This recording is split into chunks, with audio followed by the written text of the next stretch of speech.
Oi pessoal, tudo bem? No vídeo de hoje nós vamos prosseguir com as classes de palavras, mais especificamente o adjetivo.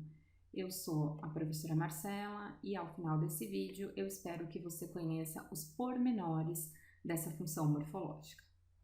É importante que você se lembre que em vídeos anteriores nós já trabalhamos com o substantivo e com o artigo. Caso você não se lembre, eles formam um par, porque o artigo tem como função definir ou indefinir e acompanhar o substantivo. Nesse vídeo, nós vamos prosseguir com a ideia dos acompanhantes e vamos trabalhar com o adjetivo. Então, o primeiro passo é a gente compreender o que é um adjetivo. O adjetivo, então, vai ter como função caracterizar o substantivo. Isso significa que é aquela palavra que vai trazer um adendo. Eu não gosto de usar a palavra qualidade, porque qualidade traz como uma imagem algo positivo, e o adjetivo não é só isso. Então, se eu digo homem bondoso, bondoso está trazendo uma característica dentro da nossa cultura positiva. Mas se eu digo, por outro lado, homem feio, na nossa cultura, feio não é visto como positivo, ao contrário, é negativo. Então, eu não entenderia feio como uma qualidade. E se eu defino o adjetivo como a classe de palavra, a função morfológica que qualifica, você erraria e deixaria de visualizar feio como um adjetivo. Então, eu prefiro a palavra caracteriza. Adjetivo, então, é a palavra que caracteriza o substantivo. Assim como nós vimos nos vídeos anteriores, que o substantivo tinha várias classificações, o adjetivo também as tem. Nós vamos pensar em lógicas muito parecidas. Então, ele pode ser classificado como simples ou composto, em que simples, assim como no substantivo, vai ter um radical, uma palavra, e composto vai ter duas ou mais.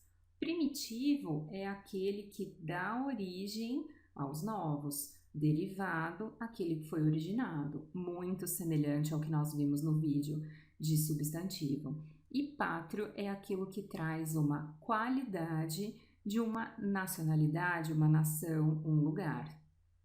Para que você tenha um pouco mais de clareza, nós podemos pensar em exemplos. Então, um adjetivo simples, eu posso pensar, por exemplo, em brasileiro, que já vai também nos servir como exemplo para adjetivo pátrio. Então, brasileiro é um adjetivo pátrio daqueles que nasceram no Brasil.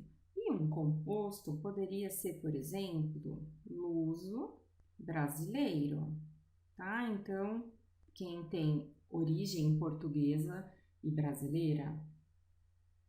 Primitivo é aquele que origina, como eu já disse. Então, eu posso pensar, por exemplo, no adjetivo bom. E em derivado, aquele que foi originado a partir do primitivo.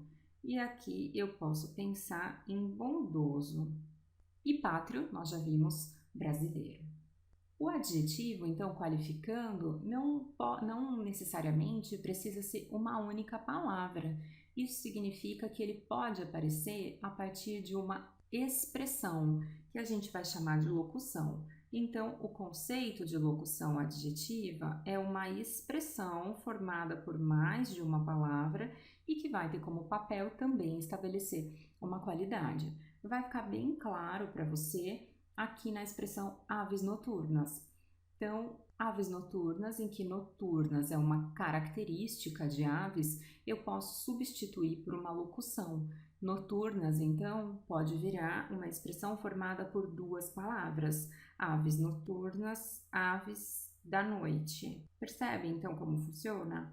Não necessariamente eu vou sempre encontrar palavras que substituam as locuções. Por exemplo, essas crianças são alunas da quinta série. Eu não consigo substituir a locução da quinta série por um único adjetivo, mas quando isso ocorre, é interessante que a gente utilize o adjetivo, ok?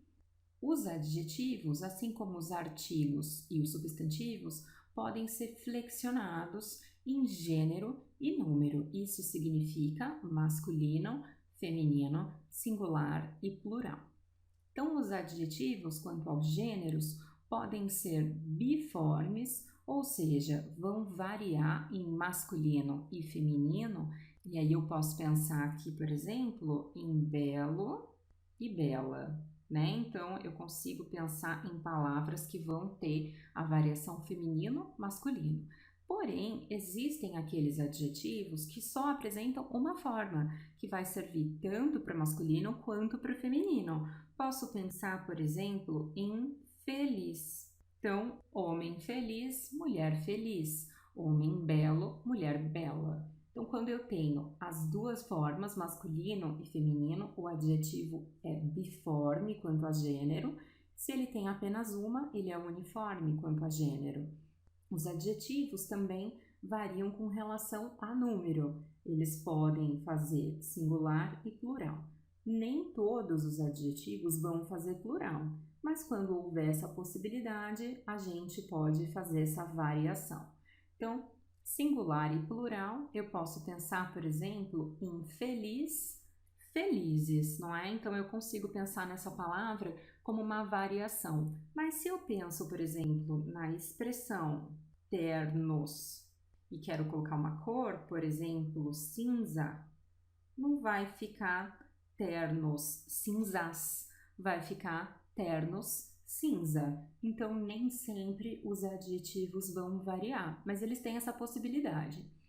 E o adjetivo também pode variar em grau.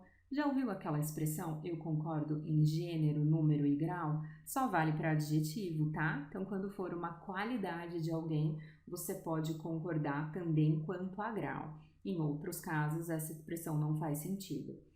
O que significa, então, o grau? Significa que os adjetivos podem variar com relação à intensidade da qualidade da qualidade ou da característica de um determinado ser. E eu posso pensar nessa intensidade com relação a um grupo, e aí nós vamos dizer que o grau é o comparativo, ou esse grau pode ser tão intenso que este ser e esta qualidade característica que ele tem nem precisa de comparação. Ele é o mais de todos, em comparação ao universo, ok?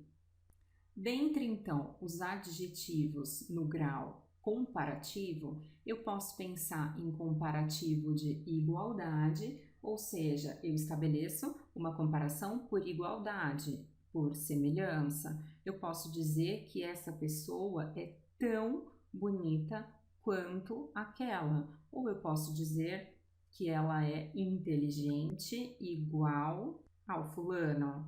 Então, esse tipo de expressão igual a, tanto quanto, semelhante a, vão dar a ideia de comparação de igualdade. Eu estou, então, aproximando dois seres. Então, a intensidade desses dois seres é a mesma, ok? Com relação à inferioridade, fica óbvio pelo próprio termo, eu vou estabelecer uma comparação em que o ser comparado é menos que o outro, tá? Então, uma expressão que vai fazer esse papel é menos que. E de superioridade, o contrário. Então, mais que. Apenas para exemplificar, eu posso pensar, por exemplo, em que essa atriz é menos talentosa do que a outra, ou essa atriz é mais talentosa do que a outra.